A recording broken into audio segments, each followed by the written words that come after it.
Hello and welcome to the SC Playbook podcast, the second episode of the 2024 NRL preseason, proudly brought to you by Pat and George from Mortgage Choice SCW. I'm your host, Tim Williams. With me today to talk all things NRL Supercoach. As always, the Supercoach Spy, you were up and about last week. Is it carried into week 2 of the preseason? I'm knackered today, so not really. Too hard, too early. But, all good.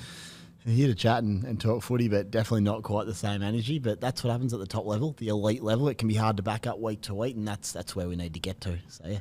Shout out to the Spy for coming in for this podcast. Preseason a little bit more flexible, but our next guest, and it's Matty the Waterboy, unavailable for tomorrow night, just bigger and better things that he's got his eyes on. And we have recorded the same day as the Bloke in a Bar podcast on the Monday. So if you're wondering why I'm wearing the same shirt as that podcast, that is why. Matty, how are you, mate?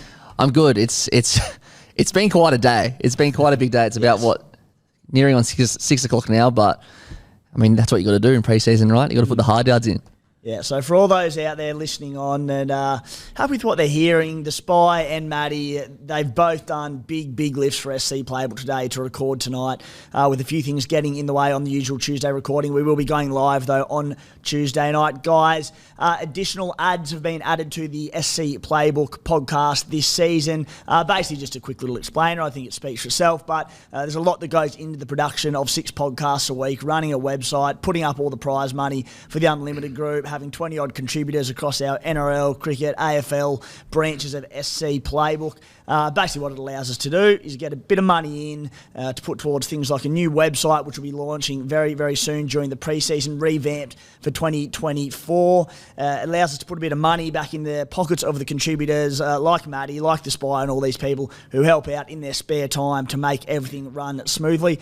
So I hope everyone understands that, and yeah, we can reinvest it back into the platform in 2024 and moving forward. A few baked beans on the table for you as well, mate. I'm sick of the baked beans, mate, and I've had enough of them after 4 or 5 years of SC Playbook. And we're straight to the Alfredo packet pasta, maybe with a few more dollars in the bank, eh? Yeah, with expired milk. Guys, on today's show, locked and loaded, the players that we've got in our sides that'll base our Supercoach squads around this season for round 1, that won't be leaving our teams ahead of round 1, barring any injury. On to our next 4 club previews. The Newcastle Knights is Kalen Ponga worth the cash. The Gold Coast Titans is Jaden Campbell too hard to pass up on at the price. Another one there that I've got my eye on that I think hopefully you might get a bit of interest rising at the Titans. The Sea Eagles is injury history blinding us from getting Tommy Turbo. We know his upside. And then finally the Dragons. Zach Lomax potentially shifting to fullback. Could he be a super pod in that position? We're also going to drop an anti-pod, a player we're eyeing off that's highly owned that we're looking to pot early on, or maybe a couple of them. In the coming weeks, we'll be talking fixture analysis, cheapies, team reveals, all that good oil coming up in February leading into round 1.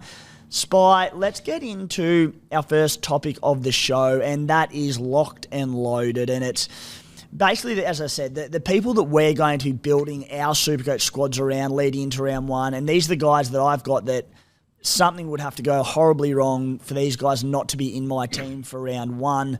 I will fire us away and then you can chime in. And it's a bloke that I think the first few will probably link up with, but you've got a couple of extras than I do, and it's Kalen Ponga, who after toing and froing, and despite being in a fullback position with a ton of depth, we will get to the Knights shortly, so we don't need to go into KP too much yet, but they've got a nice draw to start the season. We know that he's added things like he's got a better average at fullback. He'll be goal-kicking full-time this season after not doing it at little bits and pieces last season. I just really like KP. He's a bloke. Is he locked in your team, or where do you see it? Yeah, mate, locked in and skip a round 1, against the Raiders Thursday night. So, yeah, hard to go past. Thursday night, straight skip. Yeah. Well, it's kind of the second week after Vegas, technically, so it's not going all in. But, yeah, I think straight skip on KP round 1 at this stage. So you'll have the, I was going to say the VC on Reece Walsh in Vegas, but you can't do the double fullback. That's it. The other one on this list, and I think he's the most popular player in the game as it stands, Sean Lane, at a significant discount, having played less games last season, injury-riddled, so he didn't play his regular 80 minutes. Back on deck, should be fully fit off this preseason. Sean Lane, the attacking upside, he was my first pick player. Yeah, he was my pod last year pre-injury at like 713k, so you better believe I'm getting him at 446. There is that injury concern just sort of couldn't take a trick last year. But as we spoke about last week, let's not get in our heads about what may or may not happen with stuff like that. Just get in the value, and if we have to deal with that later, we will. One that I've got locked in my team and will not be moving. However, I'm not going to say, I'm not saying I'm super confident on how he's going to perform, and that is Taylor May, because again, he's coming back from an ACL injury. He missed the entirety of last season. He's had a long time to come back from this ACL injury. He's at 458k, so he's at a discount as a result. He moved to centre, which has been pretty hit or miss at times at Penrith, and it's not always necessarily the great play.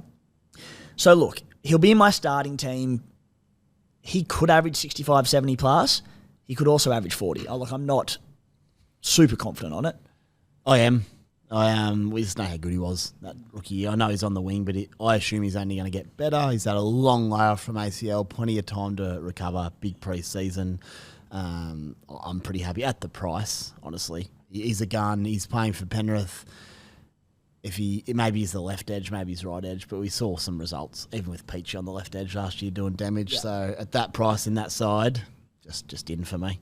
Yeah, no, he does look the goods. So in the side, and the lucky last one in my side that will 100% be there in round one, barring injury, Sir Nicholas Hines, who, look, he's 970k, top dollar. We spoke about him on last week's show a fair bit, but Nico, again, with the draw the Sharkies have to start the season, too scary not to own.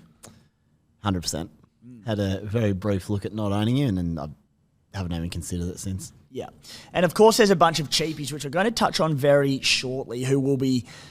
We've got probably locked into our team, but there are so many question marks around all the cheapies this far out, especially having not seen the trials. Who else do you have on your list in terms of the locked-in guns mid-rangers? The big dog, Nath Cleary. My main reason for that, at his price in previous seasons, you maybe could have not started with him. I always do. But just the way he ended last season, obviously the grand final, but even leading into that, just playing that second receiver role a little bit more, opening up space for him to run the footy and put that last pass on, which is magic for Supercoach, rather than sort of doing the work on the inside and getting just those try contributions. He is capable of going to a new level. I think that grand final would have just unlocked himself to go, I'm so good. I'm probably better than I realised I was, and maybe he just goes, just give me the footy when I need it, but in different positions, not just first receiver, second receiver, sweeping left and right. He could be a monster, so I'm not messing around there. And Cleary straight in my side. If you had to choose between Hines and Cleary for round one, who would it be? You told me you'd give me a curly one. Was that it? That wasn't the curly one. The curly one's coming. Interesting. By Jingos. That is a ripper. I'm leaning nearly Nath. Really? At the price. He's what, 60k less? It's a fair bit cheaper, which is remarkable. There's not much in it. And I don't have to answer the question because I'm definitely getting both. But let's go Nath. Yeah, I didn't include Nath on my list. He is about 88% locked into my team. The reason I didn't is because of the price. Penrith have a pretty tough draw to start the season as well.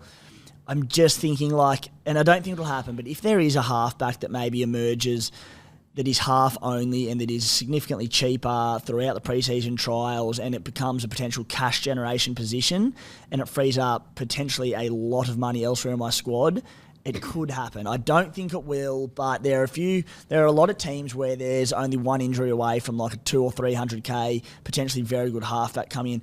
Even someone like Braden Trindle, who, to be fair, is dual halfback 5'8", who I'd probably pick him at 5'8".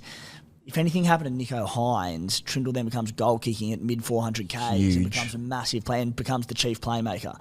So not locked in Cleary, but pretty damn close to it, and I feel a lot better about him being in my team. Mate, anyone else on your list? Yeah, the young fella, the little man, the speedster. It is Junior Presto, Jaden Campbell at the Titans. My only decision I need to make is whether I start him at 5'8" flat out, or I pair him with Brown. But obviously having Nico Hines, Cleary and Brown is a lot of money tied up with two gun fullbacks as well. So over the weekend I was sort of thinking that Brown is just a must for just how damn good he is and how solid he is, and Jaden to back him up. But as we know, you can't spend all your cash in a few positions. You do need to spread it out a little bit. So I'm warming a little bit to the fact that Jaden could be a start at 5'8" in your sides. Just got to get through that round 2 bye, which would be like a KO weeks type. But maybe that's the gamble you run to free up a lot of money. Yeah. Weeks comes out and scores 30 for you or 20 for you. Like, so it's 1 week. Yeah, and if you get your 40, you're laughing. That's fine. What it does allow me to do is get someone like, an elite centre rather than someone at 350k. So maybe that's the option. But yeah, that'll be a big decision pre-season. Yeah, I've also got Jaden Campbell in my team at the moment. Dylan Brown, interesting one there. I will chat a little bit more about him later in the show. Jaden Campbell, he's in my team, dual fullback 5'8", and let's talk about him now. He will. We would have in the Titans preview later on, but another one that I'm pretty confident will be in my team round 1. However, if he comes out and not so much struggles in the trials, I think he'll be good enough. But if there are any question marks, we'll go through his numbers from last season. So he's priced at $456,000. That is on a 45-point average from 57 minutes per game in 2023. In his 9 80-minute games at fullback last season, he averaged 60.4. And the next part of this is why I say he's not necessarily... I can't say that he's locked into my team yet. Firstly, who knows what 5'8s are going to emerge between now and round 1, because there are a lot of people on that list who... It doesn't look like a great position just yet, but there could be a lot of decent cheapie options in there. He went through a streak last season at fullback, I think it was early to sort of mid-season, of scores of 29, 35, 36, 55 and 39, 80-minute games at fullback. So, look, he could come out and do that easily again this season. I'm going to back the upside of him, Spy. As I said, there is the impressive 60-point average in his 9 80-minute games last season at the price, the dual position. That being said, it's far from a home run hit, I think.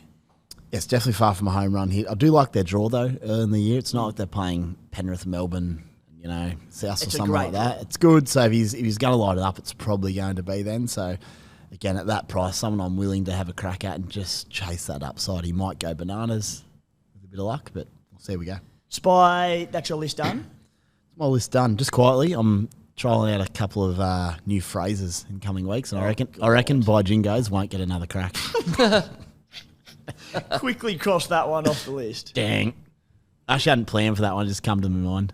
Wuzzle wazzle? Wuzzle wazzle. What's the Simpsons episode where he's trying to find his catchphrase? Or, I don't know. Yeah. Going down that path. It's the I didn't do it, boy. yeah. I'll fall into something here. Now, Spy, we get a lot of requests this time of season. Do cheapies.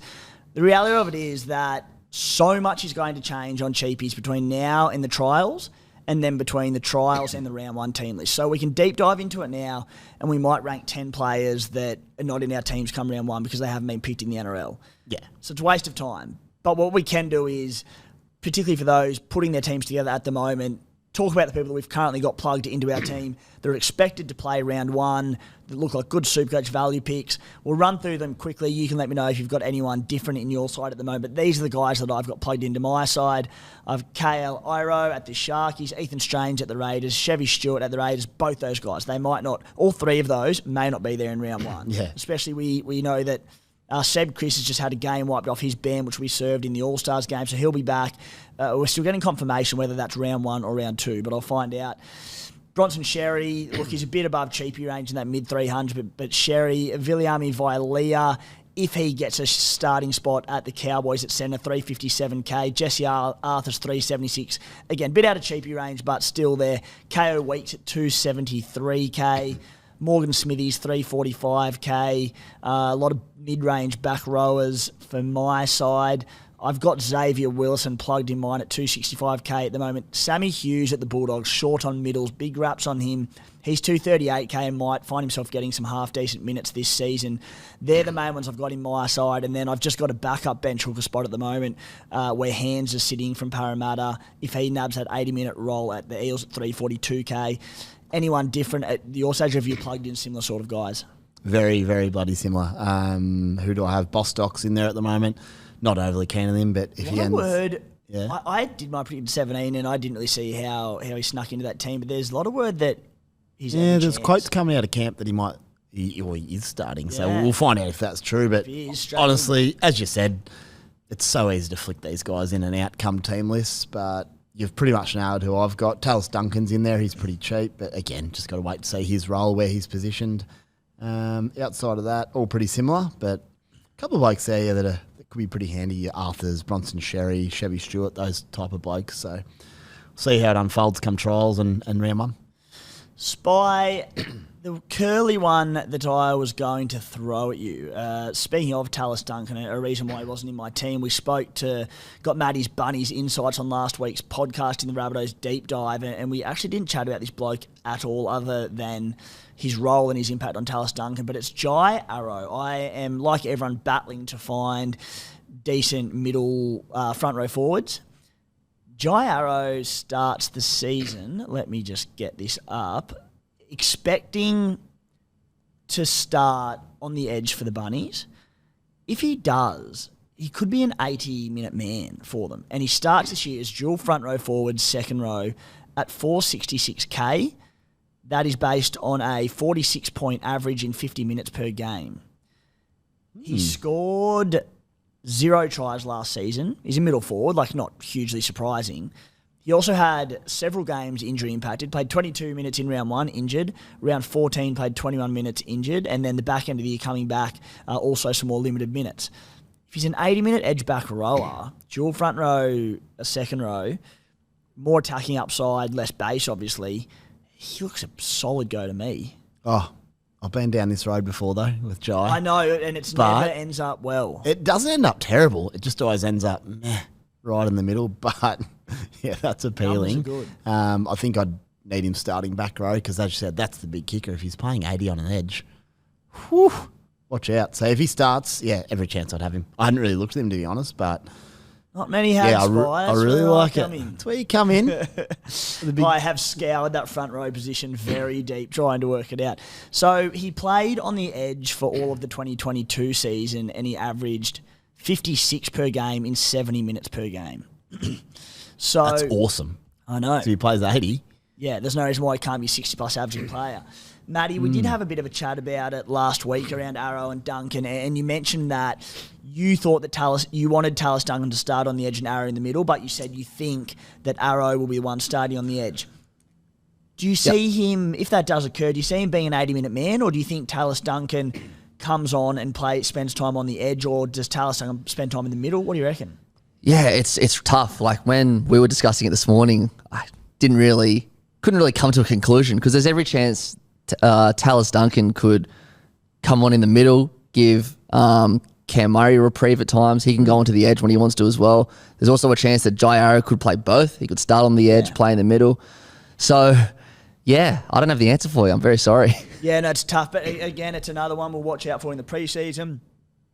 You'd like to think at some point in the preseason, if he is, we'll find out whether or not he's a starter or not, hopefully, if there's any word around whether he's 80-minute. And as I said, he may or may not, but if he does become an 80-minute edge man, hard to pass up. Spy, the SC Playbook subscription package is back for the NRL 2024 season. $40 for all of our content across this season. That gets you additional premium articles each and every week on the SC Playbook website from our team of contributors. Access to our WhatsApp group, our community, all in one place, going back and forth with team advice with each other and our team of contributors, giving thoughts on teams and trades and all that sort of stuff. A contributor-only thread. We might have a handful, or 2 or 3 of us on the podcast of a Tuesday night. It gives the opportunity to update our trades on a Thursday or a Friday, or whoever's not on the podcast for that week, give our trades, our skippers, all those thoughts.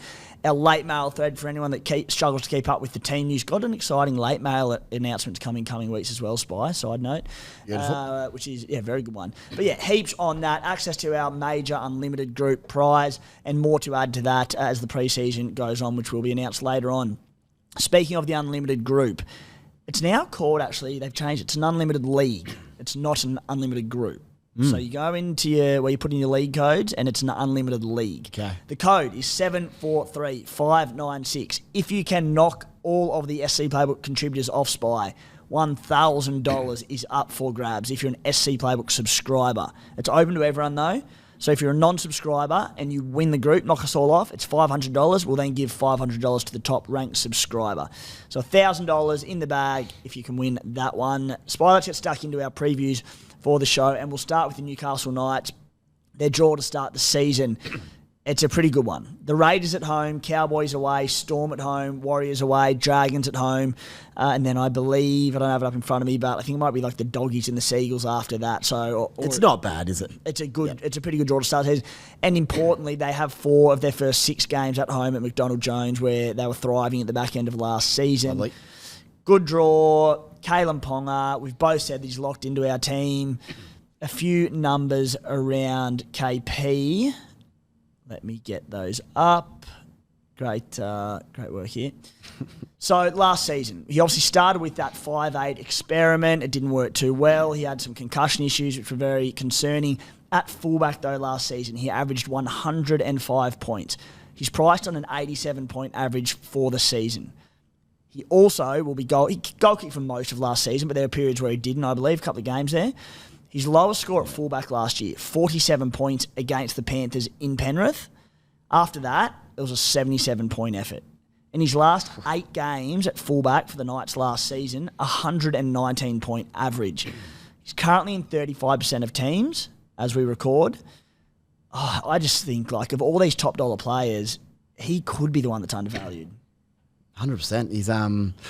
Is there any risk he loses goal kicking, maybe to like a Hastings, because he is a bit inconsistent, but they did say him to give him the mantle last year and say just sort it out, get cracking. I think he did towards the end of the season.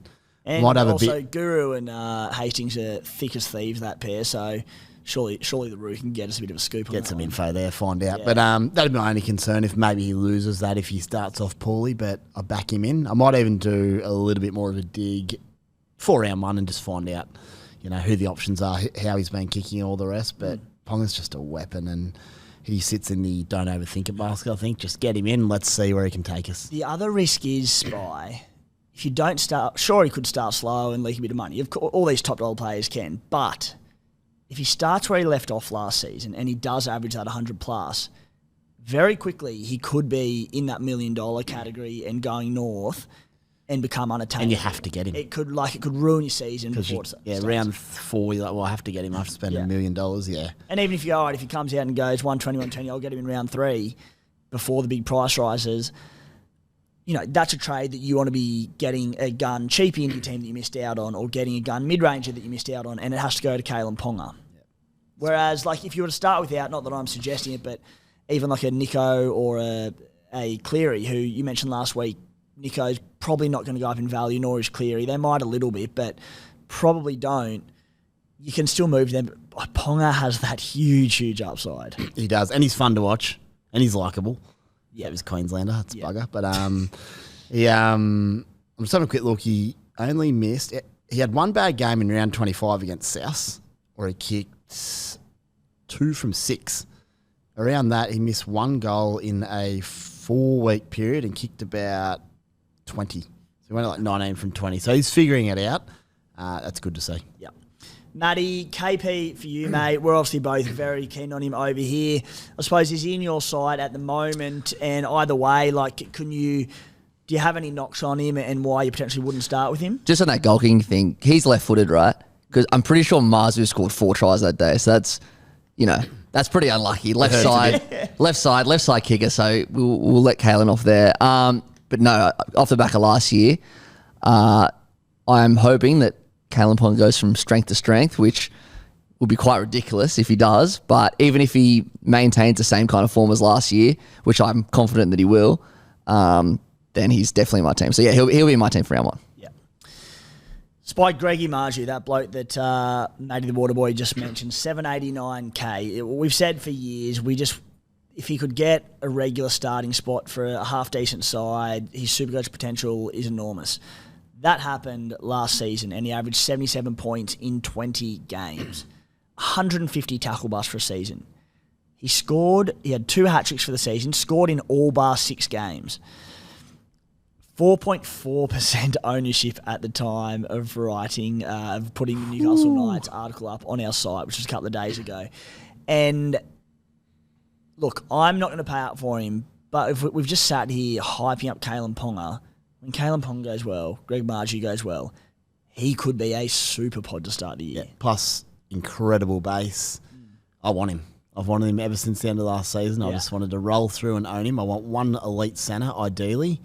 Tricky part is fitting all the gun spine in. It's getting very hard to do. So, to me, it's probably going to come down to who is named in the centres for all the sides in round 1. Yeah.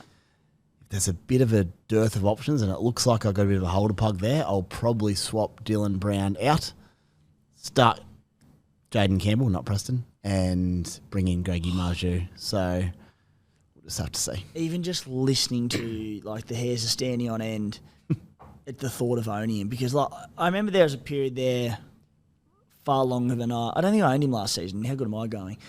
There was reasons for it, and you just watched him and you just knew he was going to score every game. Yeah. Ponga on that left edge, so dominant. They just sent so much attack there. This season as well, and this will lead me on to the next point, but with Dom Young gone, the right edge might get even less ball. There's chat of Tyson Frizzell shifting to the left edge. So if you can find the money...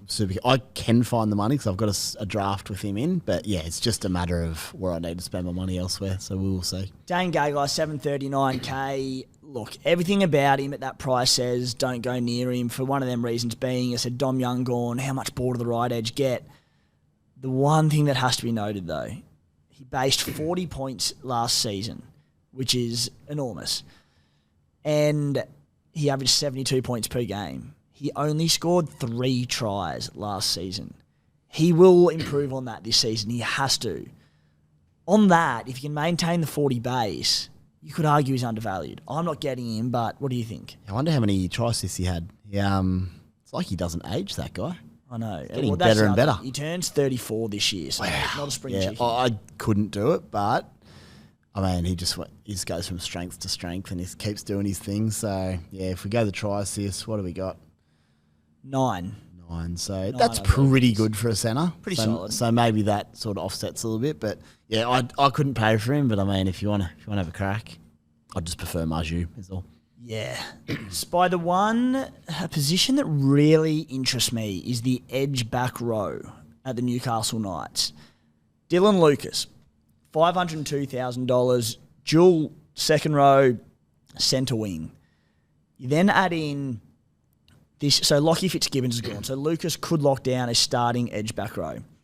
Kai Pearce-Paul, who is about 340 odd K, who's another one, the Englishman who comes with high raps. He's got a busted toe or something at the moment and is in doubt for the start of the season. But I did see something the other day that maybe plays trials, so not far off.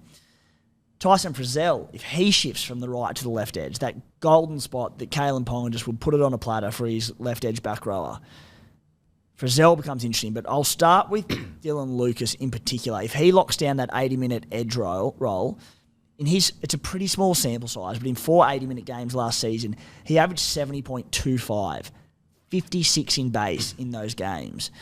Those numbers are awesome. Yeah, he'd be in my side for sure. But, mate, Pearce-Paul, not Paul Pierce from the NBA. Always get done. There's just so much hype around him. Barry Toohey on Twitter, the Knights correspondent there, just talking pretty heavily about how wrapped he is and he will be a starter. That's very concerning. Quote Barry Toohey. Quote. So he doesn't miss too often either. Yeah, and if he's saying he will be a starter, I mean, that's pretty concerning. So hard to start with him. Yeah. On the flip side, it's a shame. On the flip side, Pearce-Paul at 345. If he comes out and gets a trial pending busted toe, I think if he was starting, he'd be in every team. Put him in. So yeah, do you maybe go early, taking a punt that he possibly comes and takes a spot? Maybe. Tyson Frizzell, if he goes to that left edge spot, what are your thoughts on him? Because again, he gets in that gold mine. He's still only about 30, 31 years old. Just off the top of my head, I keep thinking he wouldn't necessarily suit that left edge. They want a hard-running, line-running decoy back rower, whereas he likes, a bit of early ball, takes them on. Maybe it wouldn't suit, but in saying that, what's he priced at, did you say? Let me have a look for you. So based on a 57 average last season. 57, so yeah. I don't think 579k. Yeah, it's pretty good. I don't mind him. Given how stacked the back row is with mid-range options, just pending those guys coming through, it'd be right on the watch list for me, ready to swoop. But I just feel a bit less comfortable going in on him, just in a new role that he might not stick, that he might not get. And we might not even know if he's left or right going into the game. So watch list for sure. I watch those trials tightly, but I'm a bit wary just to start with. Yeah, provided Pearce-Paul... We'll know, I think, because provided Pearce-Paul gets a bit of trial time, we'll know what edges they're on. Yeah, otherwise, Lucas will play one edge, Frizzell the other. So we'll get an idea, but you might have to ask me after trials. I'll have a little look at things. Could easily be running possibly two of them, but definitely one of them, I think. Jaden Brayley at 33. Just the other cheapie back row I mentioned, Jed Cartwright has signed. Look, I don't think he'll be starting, but I know I have seen him in a lot of teams thrown about 238k, dual 2 RFC dub, could figure at some point, but I would be surprised if he... Yeah, I know our resident cricket guru / Tigers tragic Maxi Bryden is pretty keen on starting him as one nuff just for that flexibility on early trades. I know what you think about that, but yeah, Maxi, there you go. Maxi. Maxi will be back this year as well. Good man, Maxi. Knows his stuff. Yeah, he's good. Last one to mention there is by Jaden Brayley, 330k. Missed the almost all of last season due to an ACL injury. Comes back at 330k. He's played 37 games in the last 4 seasons, 13 in the last 2 seasons. Ooh. I see him probably having a 50-30 split at number 9 in the opening probably month of footy with Phoenix Crossland. I think he probably builds up on that closer to the 60 to 70, potentially 80-minute mark we've seen him do in the past later on. Could be a slow burn, though. In 8 games in 2022, after missing the first 3 quarters of the season, he averaged 57.75 points. Weird order here, but he averaged 52 points per game in his 3 80-minute games last year. In the back end of 2022, when he did have some time under the belt, in his final 5 games, 70 points per game in 80-minute games. What do you think? If one of those para guys starts at the Eels over there without a bench hooker, I'm going that guy in front for sure. If they split a role round 1... Tough. Yeah, it's a bit of a tricky spot. Don't get me started about good old Sonny Luke last year. I held him the whole season because I couldn't upgrade him. So, it's pretty expensive to run 2 elite hookers as well. So, we're going to have to pick one of them. I'm not real keen on him, to be honest. But if no other options present, we might just have to plug him in and hope he goes okay. He's a gun. He's such a good player. But if he's playing 50 minutes, what's the average? 40? Yeah. Does make it tough. Not ideal. So we'll have to see. We cross our fingers that one of those Eels boys, Brad Arthur, does stick to his word and plays an 80-minute hooker this year because, geez, it'd solve a lot of headaches for us, mate. Moving on to our next team analysis, and it is the Gold Coast Titans. And we start with their draw. The Dragons at home. They then have the bye. Then the Bulldogs away. The Dolphins at home. The Cowboys away. The Raiders away, the Seagulls at home. It's a great early draw. If you can look past that bye, which it's not ideal, but again, it's one bye, whatever. David Fafita, 832k. Just an absolute Adonis. Last season, he had 6 tons, top score of 121 points. So clearly the best player in 2RF. In his first 3 games last season, he averaged 67 points. In his first 3 games of 2022, he averaged 62 points. He is a big boy. It is hot that time of year, especially in Queensland. Defences are a bit tighter. Not that it overly matters for him as such too often, Big Fifi, because he just destroys whoever he wants. Look, when we talk about Ponga, Cleary, Hines, potentially Harry Grant, all these big dollar players, I can't fit him in at that price.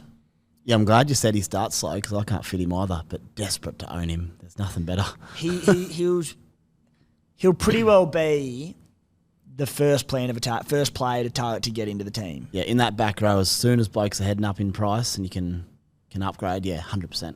Can't wait to own him, but I just can't afford him early, plus a buy. Not for me to start. Matty, David Fafita at just top dollar off an incredible 2023 season. Again, trying to fit him in this cap. It seems really hard to do, but we know how good he is. We know how punching he can be. If you don't own him, would you consider starting him?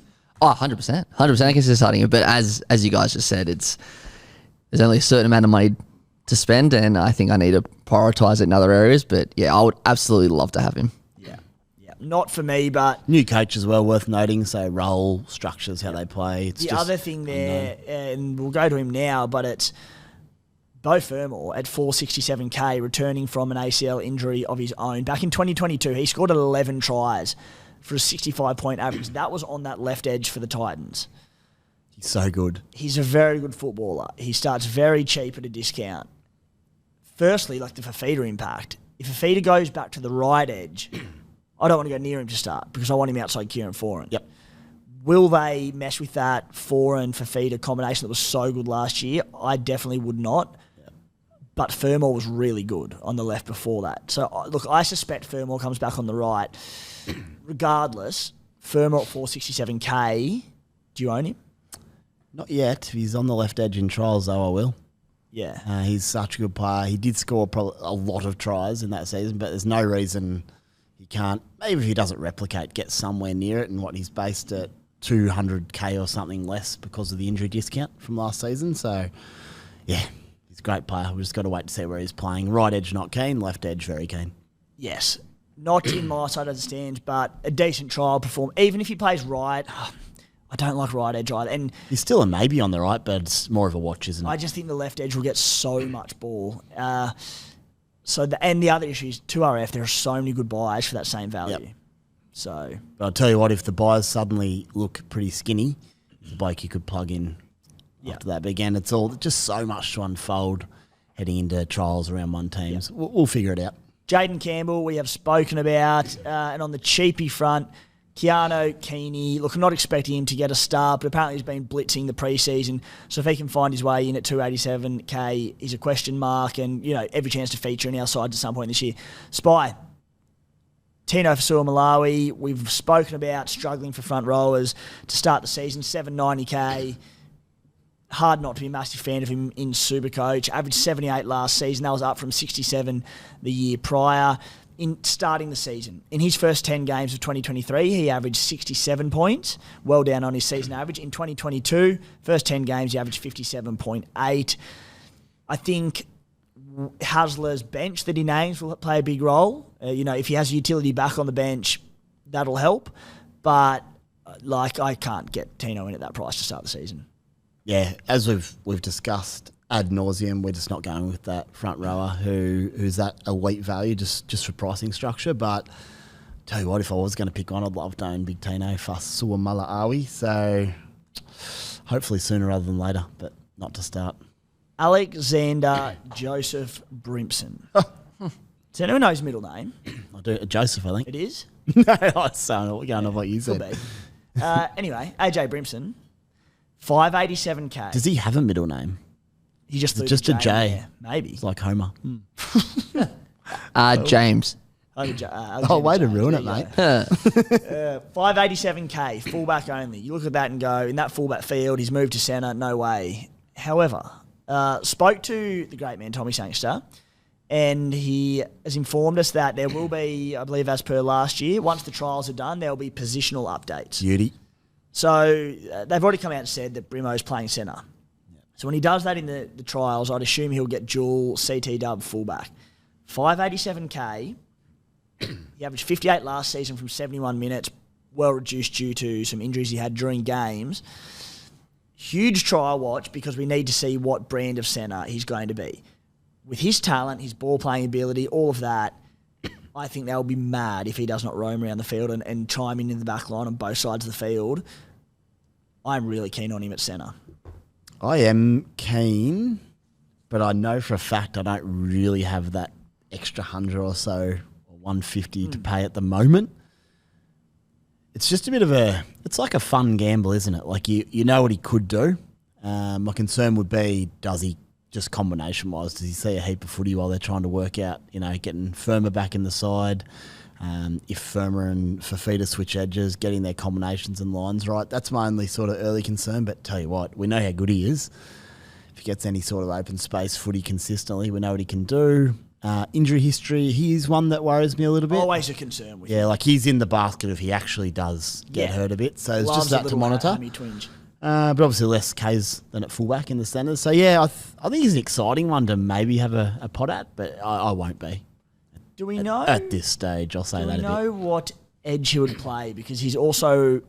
Brian Kelly plays left, doesn't he? He's consistent left, so yeah. So he'll be on the right, which I don't like for him, but on the left edge, Fafita will get a lot of ball, but Fafita just belts through and Brimo just backs up, thank you. It's one of them back the gut ones, he's a gun, and you can get a gun. I mean, I know he's not playing fullback, but almost as a second fullback roaming one, you can get him at centre for a pretty good price. You might have to do it. You can always drop him back to a low break even guy around 3 or whatever. He could sit on that edge and not roam in the trials, and I won't be going near him. Yeah, I'm so scarred in the past of why isn't he roaming? Surely he'll roam, then they just don't. And you're like, bugger. So Brimo? Just anyone in the centres, yeah. I think he'll be different. Anyway, I cannot wait for the Titans' first trial to see what he does and how Desi injects him. You know what possibly the best part about Supercoach is? The excitement it brings to trials. Yeah, just trials. Yeah. Well, trials are trials. There's no 2 points on offer, but you're looking so closely at the little things. Yeah. Spy, our long-term supporters of the SC Playbook podcast, Paddy and George from Mortgage Choice SCW, back on board for the 2024 NRL season. They can do it all for you. From getting the best rate on your home loan, if you're looking to get into the market into the future, to a car loan, a personal loan, whatever it might be, they do debt consolidation, another key offering if you're struggling to stay on top of your bills. Best of all, because you listen to the SC Playbook podcast, you'll save $129 with a free consultation when you let them know that we sent you. As I said, if you're sitting there looking at getting into the housing market, whether it's now, whether it's down the track, you want to find out whether you can do that, if you're financially positioned to do so, get in touch with them, completely free, find out. Doesn't matter where in Australia you're based, and to do so, you can get in contact by messaging them on Instagram at patandgeorge_SCW, or you can buzz them on 02 9521 1611, or email them. Their emails are in our predicted teams article on the SC Playbook website. Spy and I'd like a beer with the boys as well. If I can put that in as a request, I'm sure they'd be keen. Yeah, they hate a beer, those boys. Very good at what they do. Love a beer, though. Yeah, I'll tell them my story about when I looked up realestate.com today at lunch. I was a bit bored. I'm like, I'll just have a quick look. I just miscalculated for a second. I'm like, I could maybe do this with the wife. I'm like, oh no, I'm about $1,000 short a week. The mention in Manly's 2 million, not 200,000. Yeah. Whoops. Damn it. See what they can do for me. Oh, yeah, they'd love a beer. Now, Spy Antipod. What is an antipod? For those newbies out there, even experienced super coaches will be saying, your antipod concept doesn't even really make sense. No, it doesn't. But what an antipod is, a pod player is a point of difference player, low ownership. An antipod is basically a term we give to going against the crowd around a heavily owned captain or a heavily owned player. So basically what we've done, Spy, is gone through the most owned players as of right now and picking out the ones that we don't have in our team. So I'll start with you, mate. Who have you found? Crack. So you're betting against them is what basically you're doing. Yeah. Betting against a popular player. You're shorting them. You are short. Ooh. Yeah. Watch out. Watched The Big Short not that long ago. Great movie. I've actually just gone the Melbourne theme here, and I don't have their exact percentage numbers, but we know they're going to be reasonably highly owned, and it's Ryan Pappenhausen. Moment of silence for my man. Oh, Spy. It hurts. Dogging him. It hurts. And Harry Grant as well. I'm not going to sit here and say there's no way I'm going to have them. Yeah. But their draw, Penrith. Don't want to attack as early against Penrith with trying to get a hot start. They then play the Warriors.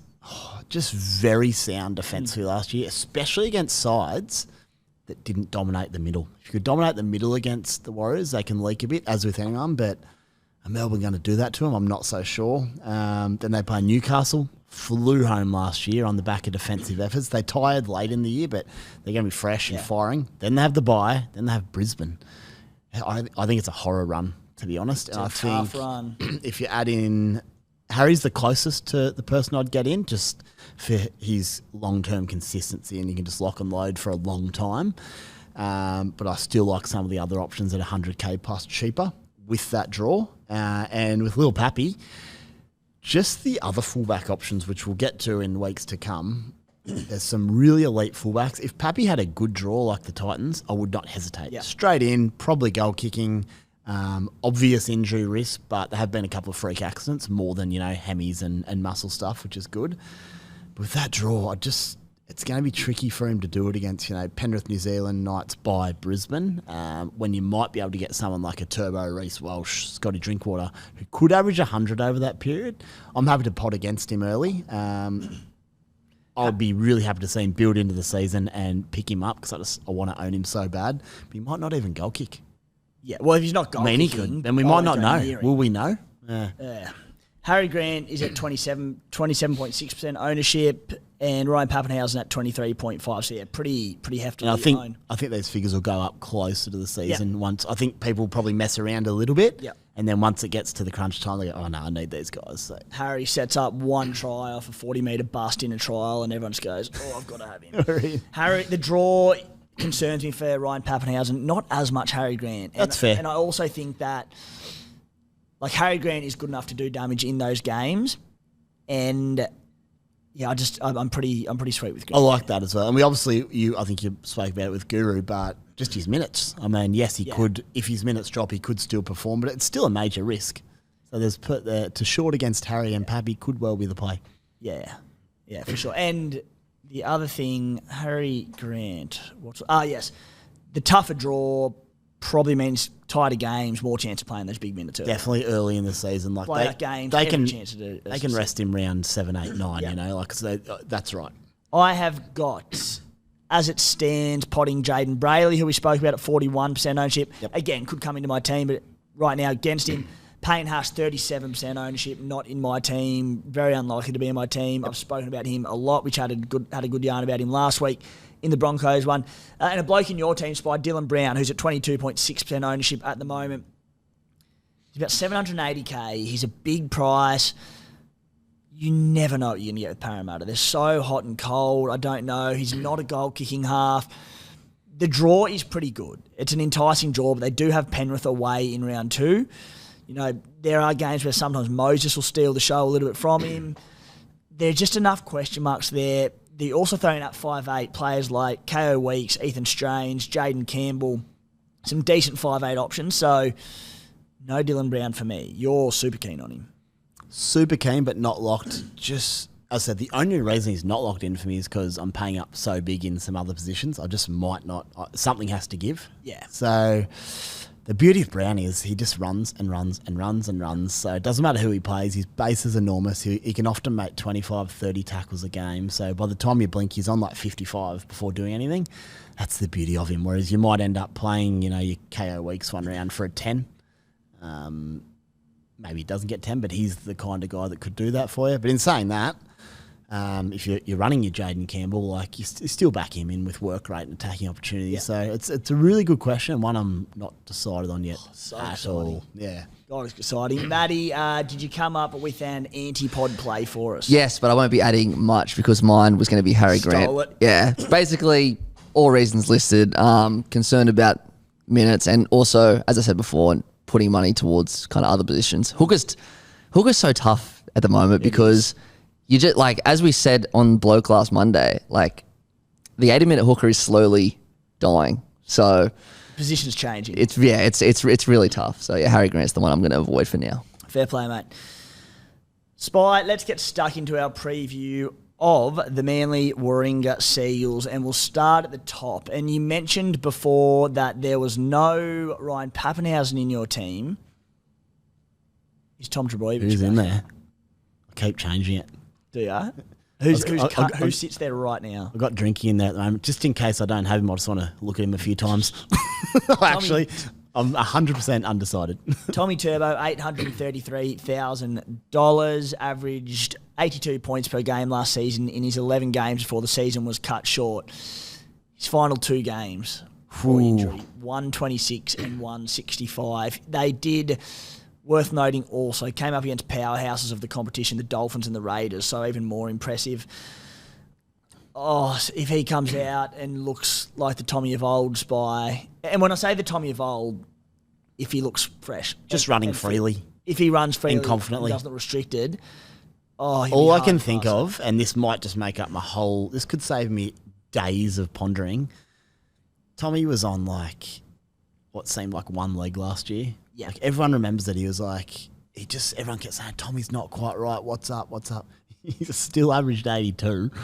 Imagine if he's fit and firing. Now, my only concern around him, and boys, speak to me because I can't remember. The year before, he averaged like 61. What happened? 7-game year. Do you remember, Matty? Was he not at his best? Was it injury? I actually just do not remember. What year is this? 2022. I thought he just started slow. Yeah, I think the year after his 143 average.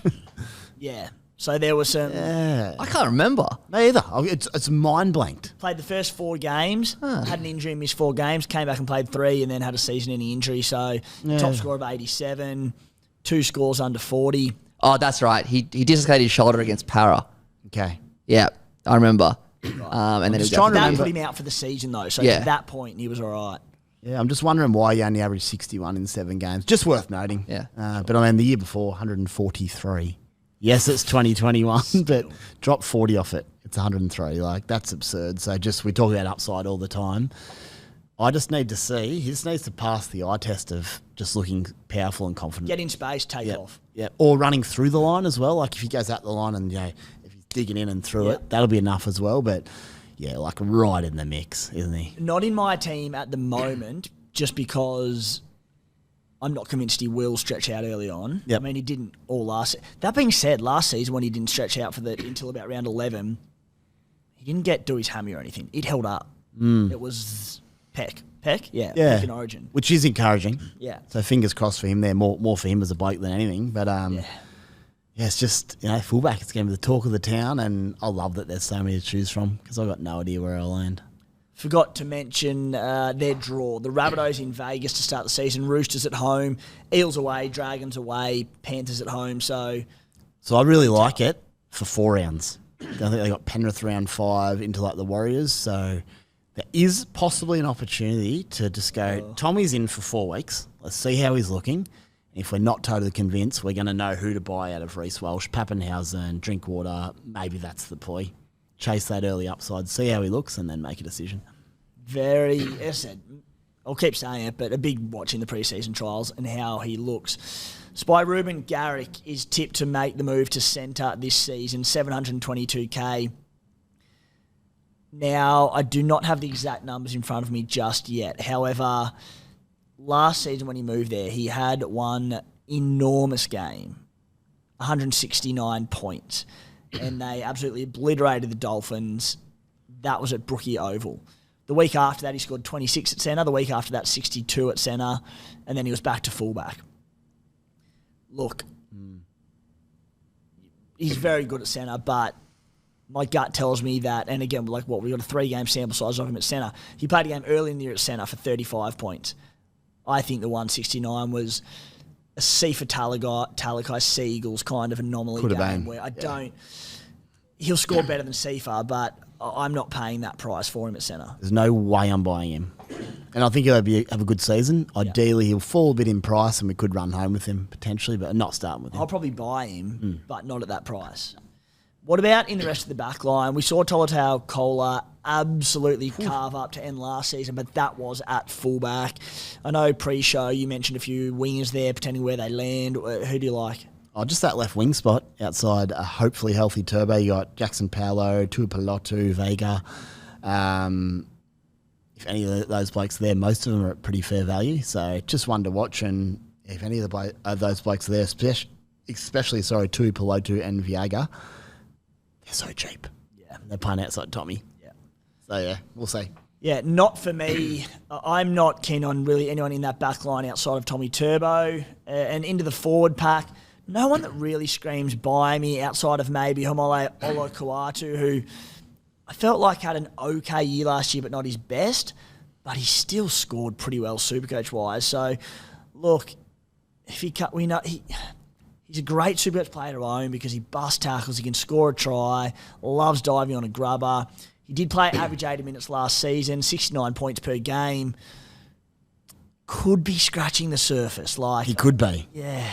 I'm happy to wait and see how he's looking because, again, I'll probably plug my back row with sort of the more mid-range guys. Too many good mid-range options. If there wasn't, and I was picking a couple of elite guys, he could be right in the mix there because, as you said, I reckon you nailed it. Could be scratching the surface. Does he just go to a new level consistently at some stage soon? He could well. Yeah, potentially.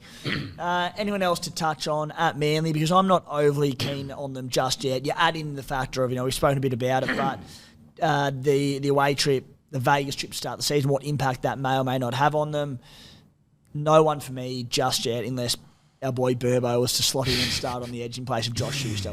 In which case, he'll be straight in my side, but I was sure as hell won't be playing him. He gets hurt more than Tommy, the poor bugger. Yeah. I ran home with him last season, and he kept getting. He was 40 in 40 minutes, I think, the last game. Got hurt again. Just hope he can string a few together. It kept looking like it was going to be a master stroke, especially when numbers were slim, and it just didn't happen. Luke Brooks, the only other one. I wouldn't necessarily get him, but just worth noting, he has averaged 52 to 56 most years with the Tigers. If he frees up even more with that quality around him, maybe he pushes into the 60s, or maybe ends up dropped. We have no idea, but just worth monitoring. Don't start with him, but yeah. Mate, at the St. George Illawarra Dragons, their draw to start the season coming up against the Titans away, Dolphins away, Cowboys at home, Seagulls at home, Knights away. So, look, it's a pretty, despite the two away games to start, it's a pretty good draw to start the season. We start with Zach Lomax, who's been rumoured to be making the move to fullback this season, at least to start from centre. With a bloke of his work rate, goal kicking, I feel like Zach Lomax will be coming out this year with a point to prove in a struggling Dragon side in recent years. Hopefully Flano can get the best out of him. Look, I will struggle to want to start with any Dragons until I see something. But man, there's some, like, in a poor Dragons team in recent years, he's averaged very well. If he's at fullback with any potential improvement, he could go mad. I wouldn't start with him regardless, just while I see how it plays out, because he could end up back in the centres rounds 2 or 3. In saying that, we know what he can do in the centres. He's not going to let you down. So I just think, yeah, look, it's possible. If named at 1, I'll reassess, but as I said, probably a bit wary of Dragons, the new setup, but Flano will do a pretty good job from there as coach, and maybe you can bring out the best of them. We'll just have to see. Yeah. Again, if he comes out and brains the trials at fullback and gets named there round 1... Tempting as. So tempting as. He could have a huge base at fullback. Yeah. Spy, next on my... There's not a lot going on at the Dragons, I'll be honest, Supercoach-wise, or probably NRL-wise either. But Dan Russell, dual CT dub 2RF. He's $482,000. In 7 games of 73-plus minutes last season, he averaged 50.14. You go, okay, not bad, but probably enough in terms of at the price he's at, how much upside is there. There's only other one game there that was 45, so his average isn't too impacted. However, in those 7 games, 47.58 in base stats. If, and it's a big if, you can lock down a starting edge-back row role. We also believe Jack Bird is going to move to centre this season. You know, anything could happen there, but that's the word. Dan Russell, 480k dual, averaging 48 in base. You know, you can make a case for him. Do you just, because he's in the centres there, available, do you just, if that's the case, start with him, lock down those numbers early, just tick over the scores with the potential for more with attacking stats, and move him on once we figure out who the gun attacking sides are going to be? Maybe. I don't hate it. Like, I'd tip him to probably average 55 odd if he was an 80-minute back row, again, based on those numbers. So if you can jag a try here or there, yeah. I don't think I'll do it, but... I probably would if I was pretty sure he was going to play 80. Yeah. Viliami for feeder, a popular cheapie. Neither of us mentioned him before, but $200,000, his basement price this season. Pretty big hype around him coming from Manly last season, or for this season, I should say. Look, I don't know if he's going to get picked in this side, whether he's starting, whether he's on the bench. If he's starting at 200k, I think you've just got to lock him in. If he's on the bench, it'll depend on how many other cheapies we have available. New South Wales Cup stats from last season for the Blacktown Workers.